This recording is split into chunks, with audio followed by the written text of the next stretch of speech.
Erika, torej, zdaj smo v novem studiu Tarče, z novo podobo. Kako ti je všeč? Moram reči, da se ga še privajam. Bom rekla, da se mi zdi, da je tak eleganten, tako da bom rekla, da mi je kar všeč. So ustvarjalci Tarče tudi sodelovali pri izdelavi te podobe? Ja, smo se ves čas dogovarjali, že od samega začetka, se pravi za postavitev elementov, seveda mora biti nekako tako, da ustreza tako kamermanom kot tudi meni tukaj v studiu, da seveda najbolje teče oddaja, da najbolje lahko speljemo te pogovore. Potem smo seveda sodelovali tudi pri samem logotipu in pri vsem tem smo nekako skupinsko se vključevali, da bi našli najboljšo možno rešitev v tem kratkem času, ki je bila na voljo. Ali ta, bom rekel, kozmetična sprememba Tarče pomeni tudi vsebinsko spremembo? V bistvu Tarča vsebinsko ostaja enaka. Do te spremembe je prišlo zaradi tega, ker smo ostali zdaj sami brez tega studia 3, kjer sta bili še oddaji Točka preloma in pa Globus. Zato smo morali spremeniti potem celotno to grafično podobo, ki je bila nekako vezana na vse te 3 oddaje Studio 3.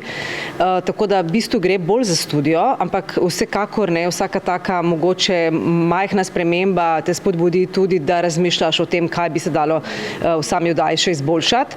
Ampak zdi se mi, da vendarle ta sistem, ki ga imamo zdaj in smo ga nekaj časa je trajalo, da smo do njega prišli, da je, se mi zdi tisto, kar je nekako optimalno med nekim raziskovalnim novinarstvom, pa tudi pol še to debato, ki sledi v studiu. Tako da nekako temu bomo sledili, možno pa tudi, da še pride do kakšnih izboljšav.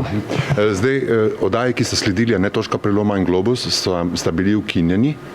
A to zdaj pomeni, da bo ta močni četrtek, ki je bil, prevzela Tarča tudi z drugačnimi temami? V bistvu načeloma mi smo bili že pri temah dosti široki. Seveda smo se vedno tudi nekoliko posvetovali s kolegi, ki so bili za nami, da ne bi ravno morebiti podobno temo obravnavali, še posebej recimo, če je šlo za Točka preloma, ki je imela tudi gospodarske teme.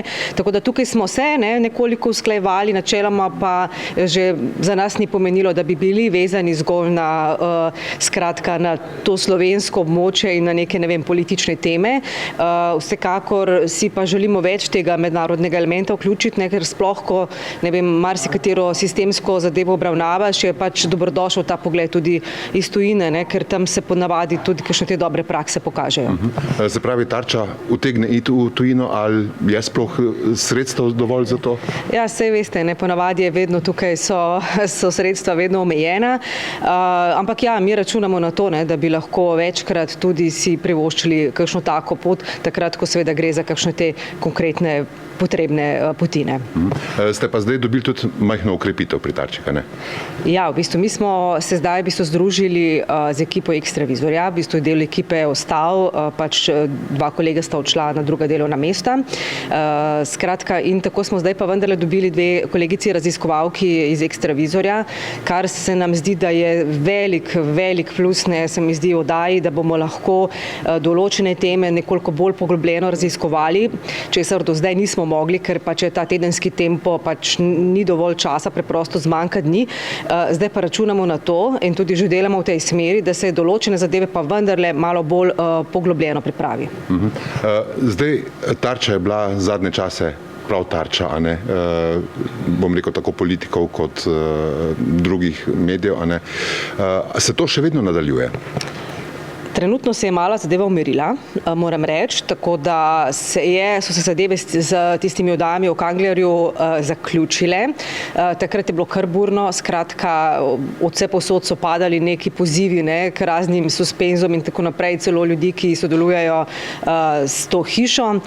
Moram reči, da sem vesela, da so se zadeve zdaj umirile in upam, da bo tako tudi naprej, da se ne bomo praktično za vsako oddajo znova soočali z raznimi, skratka, mnenji nekaterih, ki pa vendarle niso zato tukaj, da bodo sodili, kakšne vsebine se morajo obravnavati in na kakšen način.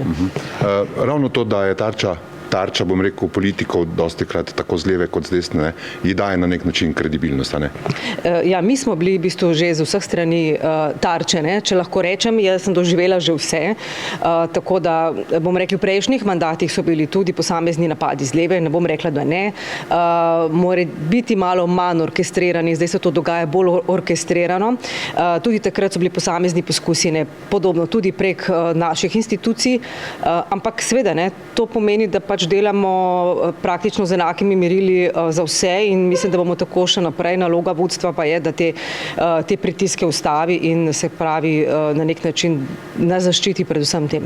Ampak vodstvo je tudi recimo sklicalo takrat ravno za to tarčo Kanglera, ne, bom rekel na hitro tisto sejo PK Info, a ne, se je potem to kaj nadaljevalo iz tega? Ja, ta komisija, kot je meni znano, je zaključila z nekim mnenjem, da bodo zdaj pridobili mnenje varuhinje, tako da kakšni so zaključki, pravzaprav ne vem, ampak sem nekako sama rekla, da se sploh ne mislim s tem ukvarjati. Ne. Pač jaz bom delala svoje delo, ne pa delati institucije, pač kar že želijo.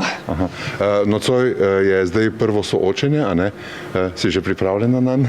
V bistvu se še malo pripravljam, tako da še razmišljam, s čim začeti, tako da zdaj bo do konca, v tele zadnji uri sem dokončno odločila. Malo sem pa prepustila tudi razpoloženju. Kaj pa pričakuješ? Ja, jaz mislim, da do dobro soočenje, ne. Zagotovo ne bo dolg čas. Prav, hvala lepa. Prosim.